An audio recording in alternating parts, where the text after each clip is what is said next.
आओ बच्चों। सर जी payment under GST, आइए फटाफट करते हैं। पेमेंट करने के दो तरीके होते हैं सरकार को।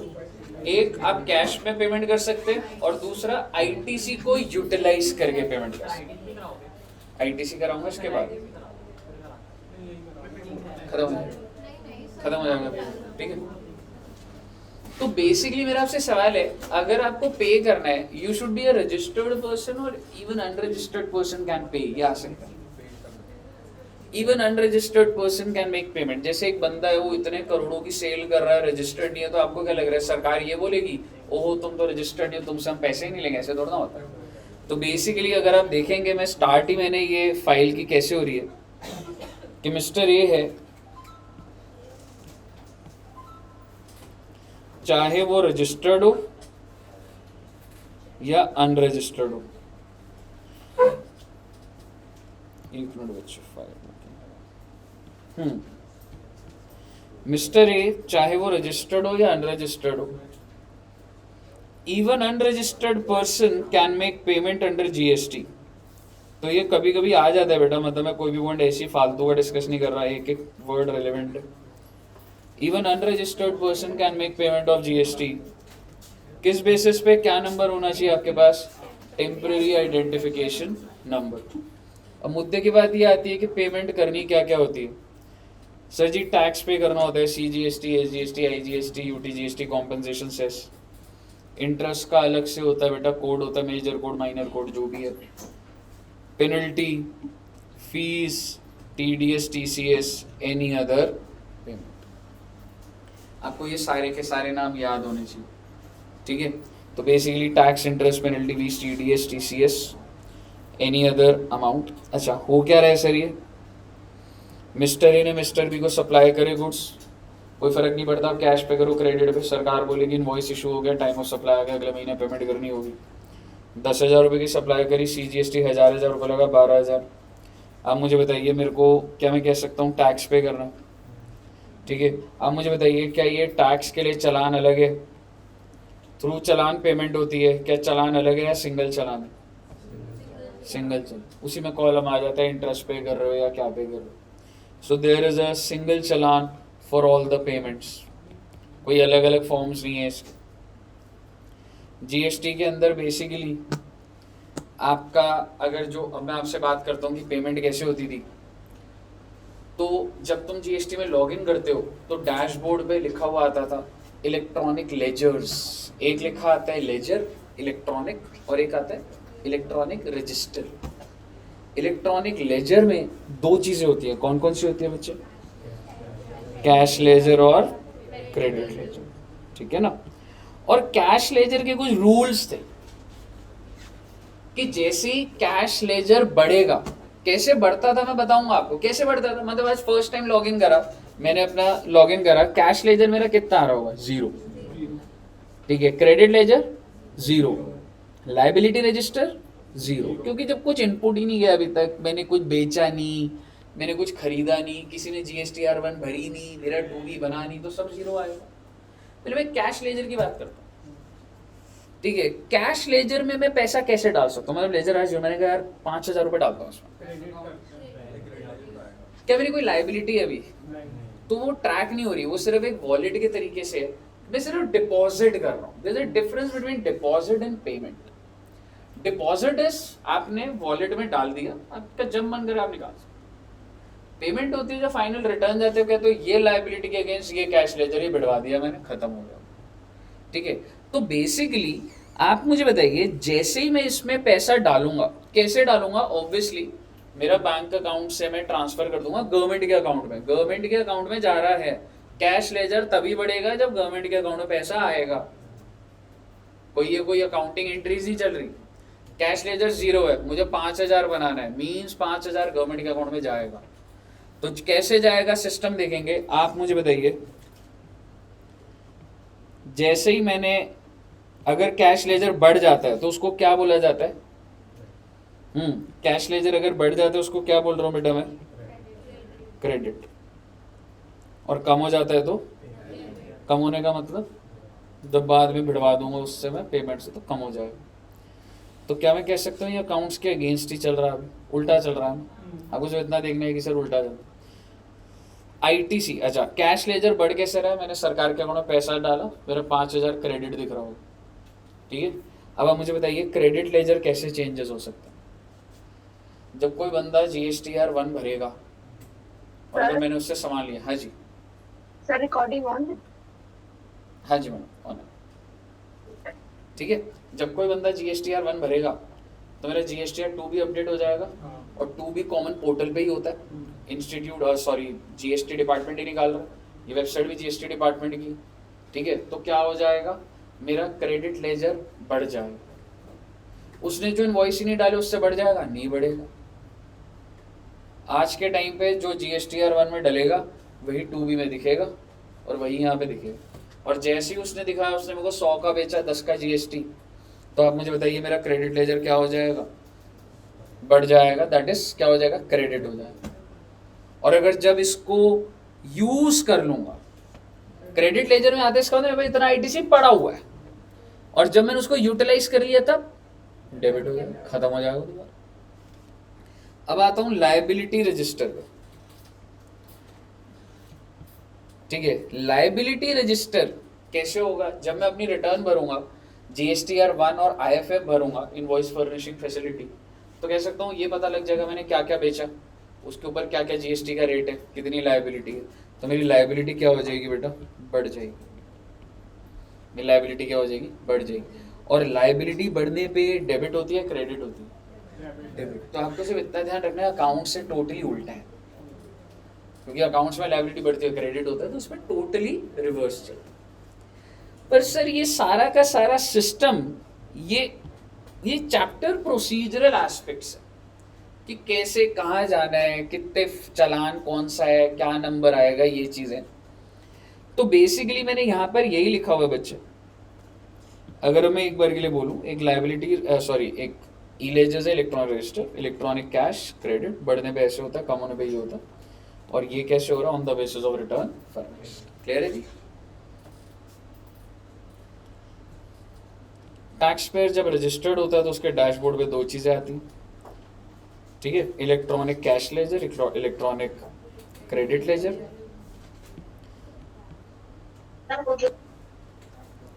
और इलेक्ट्रॉनिक लायबिलिटी।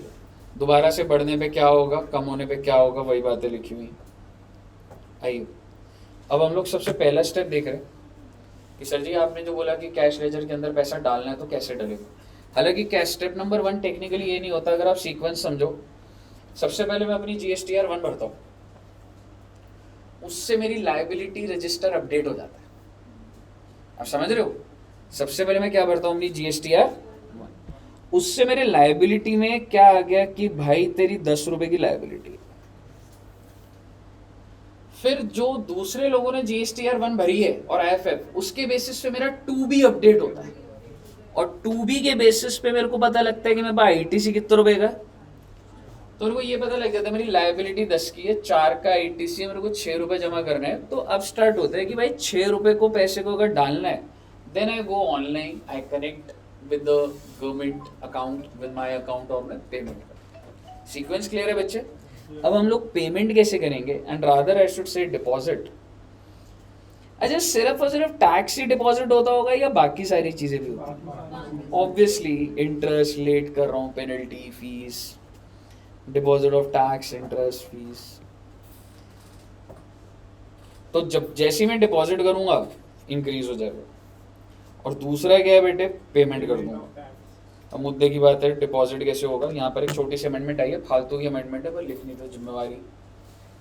आप पैसे का डिपॉजिट या तो ऑनलाइन कर सकते हो या ऑफलाइन कर सकते हो। ऑनलाइन के अंदर क्या होता है बेटा, इंटरनेट बैंकिंग। इंटरनेट बैंकिंग होता है आपका net banking through authorised bank. Authorised bank होते हैं, सरकार ने कुछ बैंक ही बोले हुए कि इन्हीं बैंकों में ही हमारा अकाउंट है, ठीक है। तो आप बेसिकली ऑथराइज ये होता है कि कुछ बैंक्स अगर, जैसे आप अपने अकाउंट से, मान लो अगर मैं बोलूँ इनकम टैक्स में जब पेमेंट करते हैं ना, तो मेरा ना जब मैं पेमेंट कर रहा होता हूँ तो मेरा येस बैंक में है, एग्जाम्पल के लिए बोल रहा हूँ। तो अगर उसमें पेमेंट करते टाइम येस बैंक आ ही नहीं रहा, तभी तो ऑटोमेटिकली वेबसाइट पे लेके जाते हैं ना, तो मैं लॉग इन करने तुम जाते हो। अगर आप किसी को पे कर रहे हो, ठीक है, अगर मैं इनकम टैक्स को कुछ पे कर रहा हूँ तो कह रहा है ऑनलाइन पे, फिर वो कह रहा है सिलेक्ट योर बैंक, अगर वो आ ही नहीं रहा तो वो ऑथराइज्ड ही नहीं है, उसके साथ डीलिंग ही नहीं चल रही, कोई जीएसटी के लेन देन का काम ही नहीं चल रहा उसके साथ। क्यों नहीं होता ऐसा? उनके पास वो एप्रोप्रिएट सॉफ्टवेयर इंटीग्रेशन नहीं हो रहा है। जीएसटी मजाक थोड़ा है बेटे, अब सोच के दो कितने बड़े लेवल पे सॉफ्टवेयर होंगे। तो सारे बैंक्स ने, हर दुनिया में हजार करोड़ों वेंडर्स ने कितना इन्वॉल्व होंगे, तो ऑथराइज क्या हो गया? अगर आपका सिस्टम ही सपोर्ट नहीं करेगा तुम्हारे थ्रू पेमेंट कैसे आएगी? फंस जाएगी। तो ऑथराइज बैंक्स के थ्रू ही पेमेंट होती है। एंड टेक्निकली जो भी बैंक आपको आजू बाजू दिख रहे हैं सब ऑथराइज, ठीक है। कोऑपरेटिव सोसाइटीज और उसमें नहीं होंगे। तुम्हारा अकाउंट है कोऑपरेटिव में, तुम कह रहे हो जीएसटी पे, हो सकता है ना मिले option, that's not authorise bank. समझ रहे हो?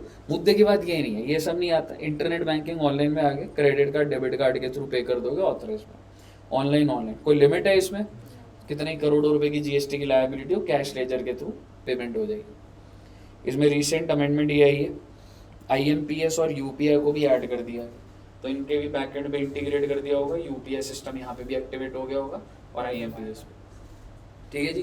कैसे होता है हमें क्या पता भाई, टेक्नोलॉजिकल तरीके पे क्या ग्लिच होती है, कितने टाइम से काम चल रहा है, यूपीआई क्या है, वो तो बैकएंड का काम। तो आपको ये ध्यान रखना है, पेपर में ऐसा आ सकता है कि बताओ ये ऑनलाइन मोड है कि ऑफलाइन मोड है, ऑनलाइन मोड है और अब इसके थ्रू आप पेमेंट कर सकते हैं। ऑफलाइन के अंदर एनईएफटी आरटीजीएस। अब आप बोलोगे सर ये ऑफलाइन कैसे हो गया? बेटे अगर आज मेरे को एक अकाउंट से दूसरे अकाउंट में ट्रांसफर करना है ना, आरटीजीएस एनईएफटी फॉर्म साइन होता है तब जमा होता है जाके। आज एडू जंक्शन के 2 अकाउंट है, एक एचडीएफसी है, एक एक्सिस बैंक है, ठीक है। एक्सिस बैंक में पैसा आ जाता है ना, तो मेरी नेट बैंकिंग चल नहीं रही, तो मेरे को वो एनईएफटी के फॉर्म्स भरने होते हैं। एक एम्प्लॉय जाता है बैंक में जमा करते, तब जाके उस अकाउंट से सो दैट्स ऑफलाइन। समझ रहे हो? तो ऑफलाइन क्या हो जाता है बच्चे, एनईएफटी आरटीजीएस पेमेंट कर सकते हैं आप, या फिर आप ओवर द काउंटर। क्या हुआ?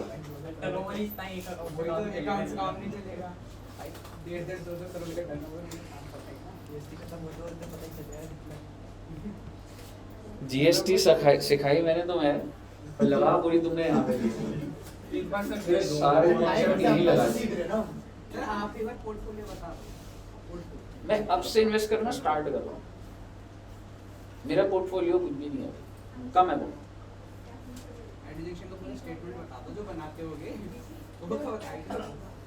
मैंने पैसा लगा दिया भाई, मैंने अभी घर में और वैसे पैसा तो बता। सर आपके पास तो लास्ट ईयर वो एमआरएफ के थे शेयर्स 2 शेयर 250 पर अब मैं, ठीक है। सो ऑफलाइन मोड में क्या, एनईएफटी आरटीजीएस।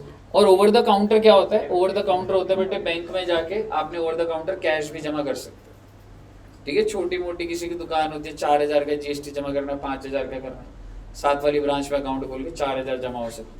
कितनी लिमिट होती थी देखता हूँ, याद है कि नहीं? Up to 10,000। Very good. तो ऑफलाइन के अंदर, अच्छा आरटीजीएस और एनईएफटी में कोई लिमिट थी नहीं, लेकिन जो ओवर द काउंटर है उसमें 10,000 पर चालान। ऐसा नहीं है 10,000 के 8 चालान भर दोगे, उस पीरियड में 10,000 से ज्यादा की कैश की नहीं हो सकती। अगर आपने 15,000 पे करना, ओवर द काउंटर अलाउड नहीं है आपको, आप ऑनलाइन मोड रेफर करें। कही है यहाँ तक क्लियर है? लेकिन कुछ केसेस में कोई भी लिमिट नहीं लगेगी ओवर द काउंटर में भी, no limit in following cases over the counter.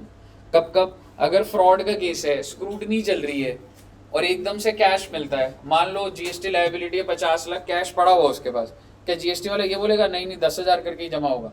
Immediate जब्त करेगा और बैंक में डालेगा उस पैसे। समझ रहे हो? तो basically no limit in following cases, यानी कि 10,000 की लिमिट नहीं लगेगी। Deposit to be made by PO और any other officer authorised. PO अगर करवा रहे जमा, ठीक है। Investigation, enforcement, ad hoc deposit to recover outstanding dues. अगर ड्यूज आउटस्टैंडिंग है, जीएसटी वाला है और उस टाइम आप नोट की तरह 5 लाख रुपए, क्या वो ये बोलेगा 10,000 ही लूंगा बस? ओवर द काउंटर भाई ड्यूज पे नहीं करता, 5 लाख रुपए रखे इधर, 5 लाख उठा लेगा बेटे आपके। गवर्नमेंट डिपार्टमेंट कितना भी जमा कर सकते, जैसे मान लो लाइसेंसिंग अथॉरिटीज है, कैश में फीस लेते होंगे, जीएसटी लेते होंगे, तो उनका कैश एज इट इज वहां पे जमा हो सकता है, जमा हो जाएगा। Person notified by commission. हाँ जी,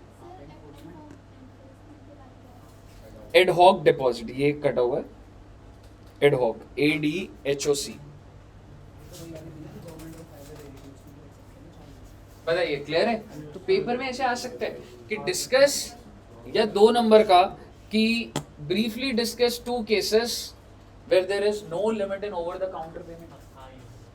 चारों लिख देंगे और एक केस बना देंगे। ठीक है, तो बेसिकली इसको आप ऐसे इन्हीं चीजों के अंदर से ही होता है। अच्छा, अब मैं आपसे डिस्कस कर रहा हूं कि सर ये चालान जनरेट कैसे होंगे, आई मीन पेमेंट कैसे होगी। क्या अभी तक हमने ये देखा कि कैश लेजर अभी 0 है, इसको 5000 कैसे करूं, ये तो नहीं पता ना। तो मैं ऑनलाइन जाऊंगा और मैं क्या करूंगा बेटा, आई क्रिएट चालान। कहाँ गए सर आप ऑनलाइन में? मैंने अपने GST में लॉगिन करा, वहाँ पे क्रिएट चालान आता है, क्रिएट चालान करा, ठीक है, ऑनलाइन हो रहा है। बैंक में जाऊंगा, बोलूंगा चालान दे दे, भर रहा हूँ, ऐसा कोई सिस्टम नहीं है, मैनुअल चालान बंद हो चुका। चालान तो sir over the counter payment करनी है 5000, हाँ तो चालान तो ऑनलाइन ही जनरेट होगा। चालान बैंकों में नहीं पड़ेगा, वहां जाके बोलो, जैसे चेक होता है पे इन स्लिप भर दी और हो गया ना। आपके ऑफिस से यहाँ से चालान जनरेट हुआ हुआ निकलेगा, साथ में कैश कोई लेके जाएगा तो जमा हो। तो बेसिकली चालान जो है बच्चे, ठीक है, उसमें आप डिटेल डालोगे कौन सी चीज़ की पेमेंट कर रहे हो, मेजर हेड माइनर हेड आ जाएगा। अभी टैक्स पे कर रहे हो 500, CGST SGST पे कर रहे हो। ऑन सक्सेसफुल जनरेशन ऑफ चालान आप सबमिट कर देंगे। CPIN is created. सवाल ये है क्या पेमेंट हो चुकी है? अभी तक नहीं हुई। चालान में सिर्फ मैंने ये बताया कि इतने रुपए मैंने जमा करने, ठीक है, और मैं ऐसे पेमेंट कर रहा हूँ, ऑनलाइन कर रहा हूँ, क्या कर रहा हूँ, उधर चालान में ऐसे नाम आ जाता है कि ये ऑनलाइन करेगा, क्या करेगा, ठीक है। तो मुझे बताइए CPIN जनरेट हो गया, कितने डिजिट का है बेटा ये, कब तक वैलिड रहेगा? 15 दिन। और RTGS NEFT के लिए चालान जनरेट नहीं होता, मैंडेट फॉर्म होता है, वो भी 15 दिन के लिए वैलिड रहता है, ठीक है। और ये जो CPIN है इसको बोला जाता है common portal identification number, to identify challan. और ये चालान का फॉर्म अगर आपको याद हो जाए तो बढ़िया, होना ही चाहिए PMT 06। अब अगर आपने खुद ही उस चालान को जनरेट करते टाइम बता दिया कि ऑनलाइन कर रहे हो, ठीक है, तो वहीं पे लिंक आएगा, जाओगे पेमेंट करोगे, ठीक है, एग्जैक्टली जब पेमेंट हो जाएगी, make payment against the challan.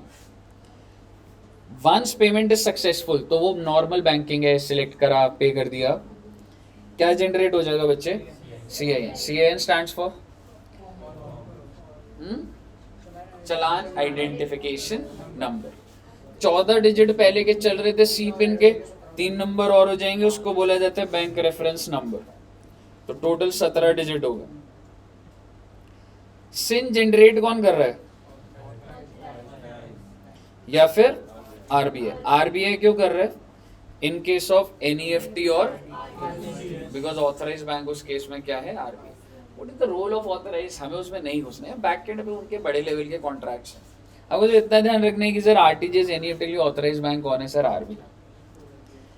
When payment, अच्छा ये SIN जनरेट कब हुआ है? When payment is received by authorise bank या फिर RBI and credited to the relevant government account.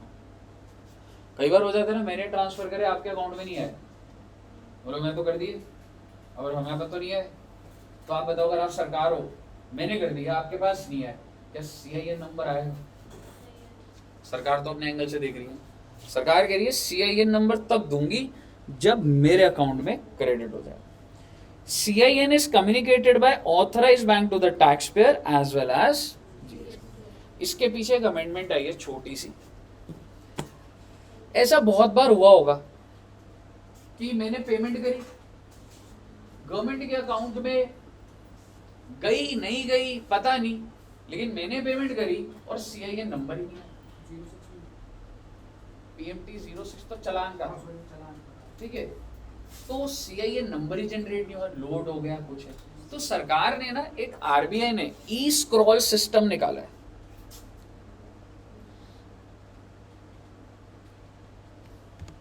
यहां पे मैंने लिखा हुआ है, हमें नहीं जाना क्या है ई-स्क्रॉल सिस्टम, ये सिर्फ पैराग्राफ ऐड हुआ है। हाँ जी, और ये मैं फाइल भेजूंगा, ठीक है। तो इसके ऊपर मैंने जो भी लिखा है ना, चांसेस है वो अमेंडमेंट है, नहीं तो अब आप इसी को ही अपडेट तो कर ही दोगे अपने नोट्स में। तो technically as on date update होता जा रहा है। अगर बैंक ने अपडेट करने से फेल हो गई CIN नंबर, ठीक है, देखो CIN नंबर किसको बताना है, कौन बताएगा, बैंक बताए, ऑथराइज बैंक है। लेकिन अगर उसने नहीं बताया तो क्या हो रहा है, if bank fails to update CIN number on common portal, e-cash ledger can be updated on the basis of e-scroll of R।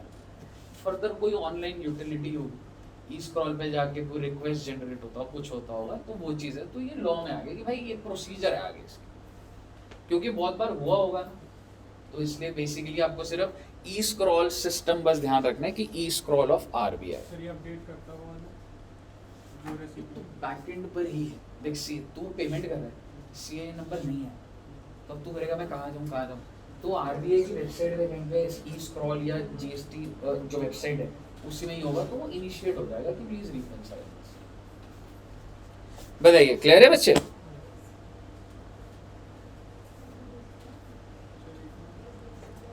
कौन सा स्क्रॉल वाले लिखना तो लिख दो, वैसे भी खत्म करो लिख के।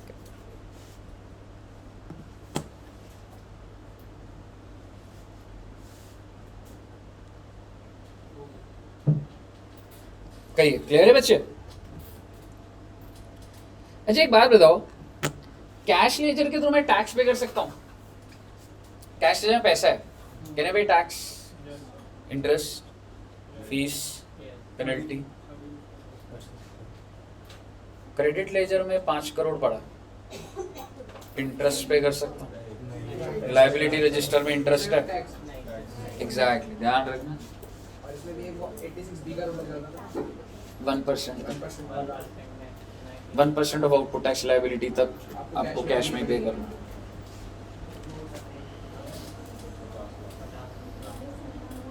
गुड, टर्नओवर भी आ गया तो वेरी गुड। ठीक है बच्चा, ये सीक्वेंस ही चलता है। अच्छा, इसके बाद एक कॉन्सेप्ट होता था इलेक्ट्रॉनिक फोकल पॉइंट ब्रांच। आप बच्चों का बैंक अकाउंट जो है, मान लो मेरा येस बैंक में है, तो क्या मेरी येस बैंक की सारी ब्रांचेस में, तो ऐसे गवर्नमेंट ने अगर ये सारे बैंक से हर ब्रांच में अपना अकाउंट खोला होगा एक जगह पर, ठीक है, जैसे मान लो गवर्नमेंट ने कहा कैनॉट प्लेस में SBI के अंदर हमारा SBI की हजारों ब्रांच है, हमारा अकाउंट किधर है, कैनॉट प्लेस में, तो वो क्या बन गया उसका, electronic focal point branch. Sir हम अगर यहाँ पे 10,000 जमा कर दे ओवर द काउंटर SBI में जाके कहीं भी, तो बेटे बैकएंड पे रूट हो जाएगा ना, वो बैंकों का इंफ्रा है, वो उसमें हमने क्या करना। इलेक्ट्रॉनिक फोकल पॉइंट ब्रांच का मतलब क्या हुआ भाई, सब जगह अकाउंट छोड़ना होगा भाई, हर बैंक में एक ब्रांच में मेरा अकाउंट होगा। क्लियर है जी? That's electronic focal point branch. तो यही लिखा हुआ है, they are authorised to collect on behalf of government. तो ये ब्रांच, और आपको क्या लग रहा है कॉमन सेंस लेवल पे, मतलब they are authorised to collect, मतलब अगर आपको GST पे करना आपको CP जाना पड़ेगा, तब परेशान हो जाएंगे लोग, और भर जाएगा सर CP की ब्रांच। पैसा तो सब ले रहे होंगे पर बैकएंड पे रूट जाना। अभी बैंक की जिम्मेवारी अपना इंफ्रा क्रिएट करेगी, गवर्नमेंट ने बोला भाई कुछ कर सकते। हाँ जी, क्या हुआ, AC बंद क्यों करा होगा?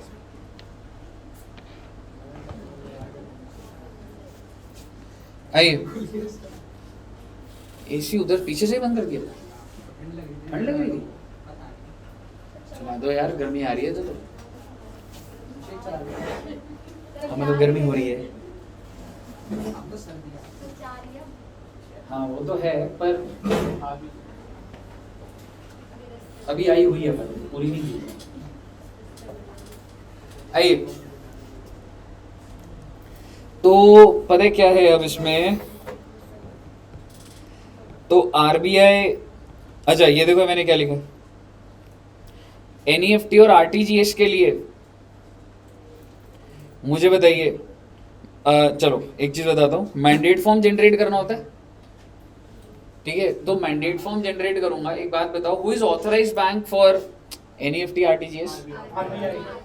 IMPS के लिए भी RBI। ये अमेंडमेंट इमीडिएट पेमेंट IMPS होता ना भाई, समझ रहा है ना IMPS?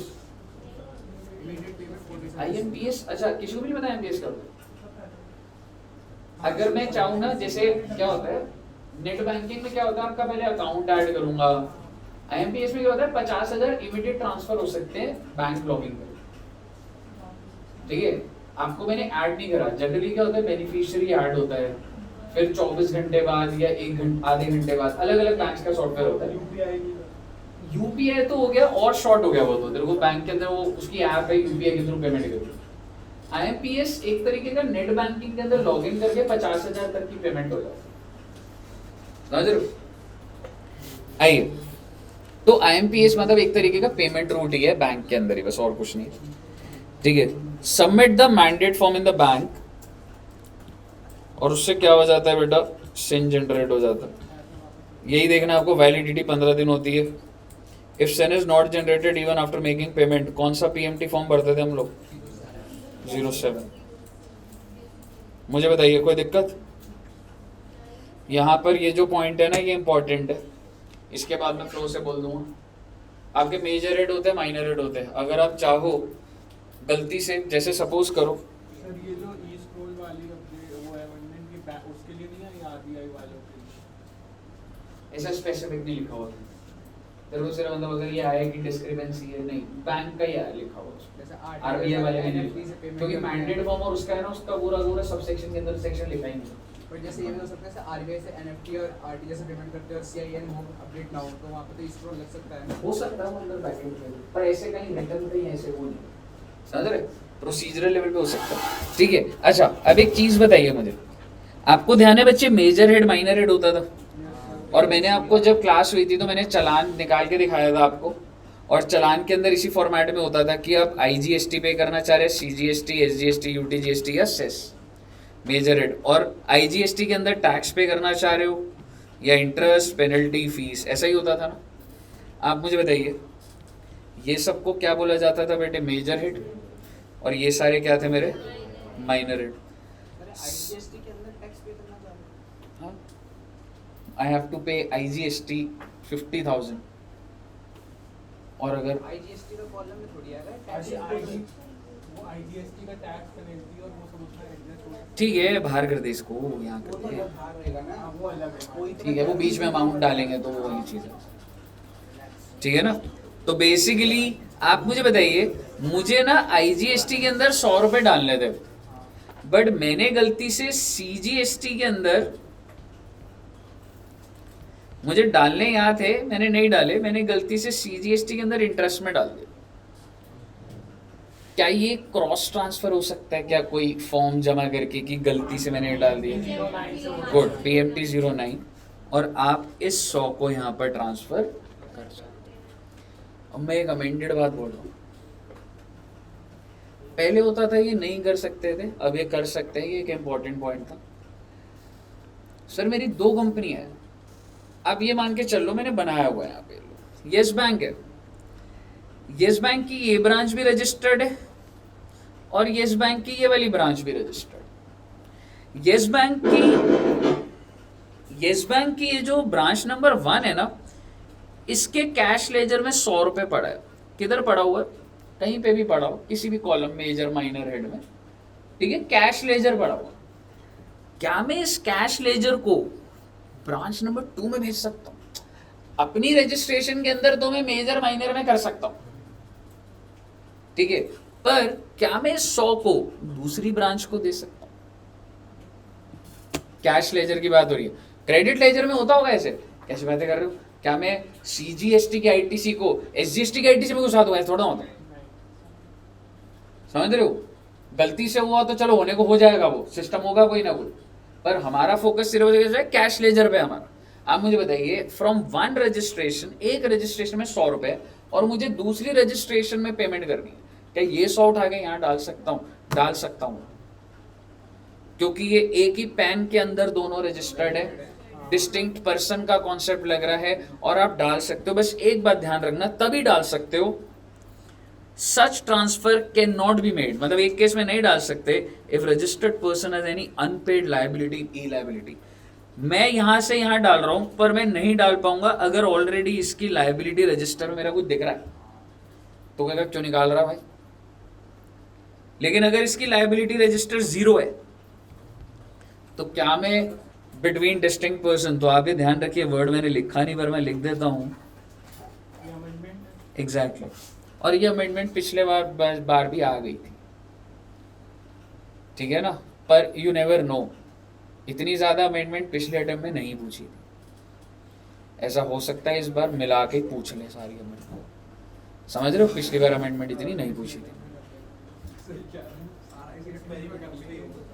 ठीक है। तो डिस्टिंक्ट पर्सन के केस में from one registration to another registration cash ledger का बैलेंस ट्रांसफर हो सकता है, एक केस में नहीं होगा, अगर आप जो ट्रांसफर कर रहे हो अगर उसकी ऑलरेडी लायबिलिटी जैसे कुछ अमाउंट है तो वो अमाउंट आप ट्रांसफर नहीं कर सकते। क्लियर है बच्चे?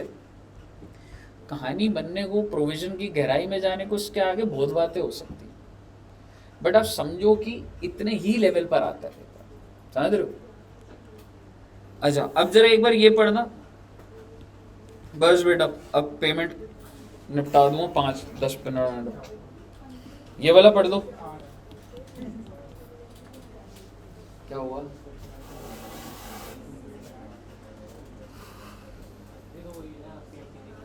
वो PMT 09 आ रहा कैन अनरजिस्टर्ड पर्सन, अब आप हाँ can make payment yes on the basis of temporary identification.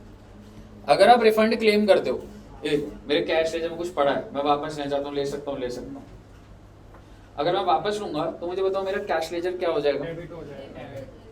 Debit हो जाएगा। और अभी मैंने क्लेम करा है, ये देखो, व्हेन अ पर्सन क्लेम्स, आया नहीं है, मैंने सिर्फ बोला भाई पैसा दे दे थ्रू सम फॉर्म, तो मेरा लेजर क्या हो गया? डेबिट। क्लीन पे और अगर क्लेम रिजेक्ट हो गया, तो क्रेडिट हो जाएगा। बताइए, क्लियर है? ITC can not be utilise for payment of tax as per RCM। RCM की पेमेंट के लिए ITC यूज करोगे क्या? लेकिन जब पे कर दोगे तो वो ITC बन जाएगा। मैनर ऑफ यूटिलाइजेशन हालांकि हमने बहुत बार करा पर ऑब्वियसली इंपॉर्टेंट है।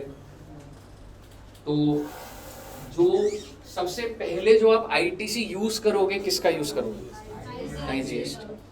और किसके अगेंस्ट यूज करोगे? Output tax IGST। उसके बाद SGST in any sequence to pay the output tax liability of CGST, SGST and UTC। IGST जब खत्म हो जाएगा तो आप किसको यूज करोगे? CGST। SGST यूज कर सकते हो? नहीं, CGST यूज होगा। किसके अगेंस्ट होगा पहले? CGST फिर IGST। उसके लिए नहीं हो सकता। SGST के लिए नहीं हो सकता, UTGST के लिए नहीं हो सकता। उसके बाद आप किसका यूज करोगे? SGST। किसके लिए यूज करोगे? SGST। और बच गया तो कहिए सब, कोई दिक्कत? एक न्यू रूल आया था जी 86B, ITC के अंदर भी आएगा वैसे ही है। मैंने आपको बताया था कि 99% ऑफ द लायबिलिटी, 99% आपकी जो भी लायबिलिटी है, 100 रुपए की लायबिलिटी है, मेरे पास ITC पड़ा 105 रुपए, क्या मैं यूज कर सकता हूँ? नहीं कर सकता। 99 रुपीज यूज कर सकता। मेरे कहने का मतलब है सरकार कहती थी भैया कुछ तो कैश आने दो, सारे ITC पकड़ के बैठे हो, ITC यूज कर दो, जेब में पैसा नहीं आ रहा। सरकार कहती जो भी लायबिलिटी हो उसका 1% आप क्या करोगे? कैश में पे। और उसके ऊपर हमने गहरी बातें करी हुई हैं, ठीक है, पर पेमेंट के अंदर इतना ही रेलिवेंट आपके लिए बहुत है अभी। ITC can be use to decide 99%, 1% is to be paid in cash. और अगर महीने की सप्लाई कितनी एक्सीड होती थी आपकी? 50 लाख से ऊपर होती थी पर मंथ। ये वाला पॉइंट भी इंपॉर्टेंट है बेटा, ऑर्डर ऑफ डिस्चार्ज। पहले प्रीवियस फिर करंट। सर पिछले 6 महीने से GST पे नहीं कर रहा, करंट 6 महीने की पे होगी या पहले पुराने वाले की पे करी होगी? Self assess tax of previous tax period. Important बात क्या है जी? Previous tax period. Self assess tax and other dues of current period. और उसके बाद भी अगर कोई केस चल रहा है आपके ऊपर, कोई ऑर्डर निकल चुका है, उसके बाद होगा। मुझे बताइए सीक्वेंस क्लियर है? इंटरेस्ट की बात मेरे को आपका एक ही करनी है, इसके ऊपर ना एक अमेंडमेंट आई है पर वो बहुत ज्यादा वैलिड नहीं है। 24% पे कभी एक्टिव ही नहीं हुआ था, अभी भी वो कहीं ना कहीं यही कह रहा है आपको इंटरेस्ट पे कोई दिमाग नहीं लगाना। इंटरेस्ट अभी भी हमारा कितना चल रहा है जी? 18%। मुद्दे की बात इसमें ये थी, अगर मैं लेट पेमेंट करता हूं तो इंटरेस्ट लगेगा। कौन से सेक्शन में? सेक्शन 15। रेट क्या है जी? 18%। 18%। कितना लेट हो रहा है डेज निकाल दो। जैसे 20 तारीख अगर डेट है और मैंने अगर 30 को पे करा तो दिन के दिन हो गए 10 दिन हो गए, अमाउंट मुद्दा आ जाता है। सर दो केसेस होते हाँ, हैं। दो केस होते हैं कि हमने रिटर्न टाइमली फाइल करी है या रिटर्न टाइमली फाइल नहीं करी। फायदा किसको मिल रहा था? जो लेट फाइल करते थे उनको फायदा मिला। क्या फायदा मिल रहा था? ये कैश लेजर जो से- कि कैश लेजर से पे होना है, सिर्फ उस पे ब्याज लग रहा था। मान लो 100 रुपए की लाइबिलिटी है, 70 का आईटीसी पड़ा है, 30 रुपए देना है कैश लेजर से, and I am late in filing the return,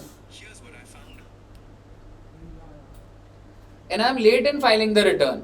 आप मुझे बताइए, मान लो मैं 50 दिन लेट हूं, तो इनटू जो भी अमाउंट होगा 50 बटा 365, रेट कितना? 18%। What is amount? Exactly that is 30, because मैंने कितना कम पे करा आपको? 30।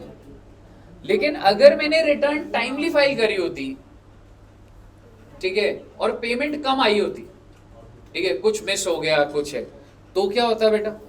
मान लो 100 रुपए की लाइबिलिटी थी, मेरे पास आईटीसी पड़ा है 70 का, मैं तो 30 देना है, पर ब्याज अभी भी किस पे लगेगा? पूरे 100 रुपए। याद आ रहा है ना आपको ये बात? तो अगर आप देखेंगे इसको, मैं नीचे जो एग्जाम्पल बना हुआ है वो तो आप एनालाइज कर लोगे। यहाँ पे दो केसेस यही बने, return is filed on due date, return is not filed on due date.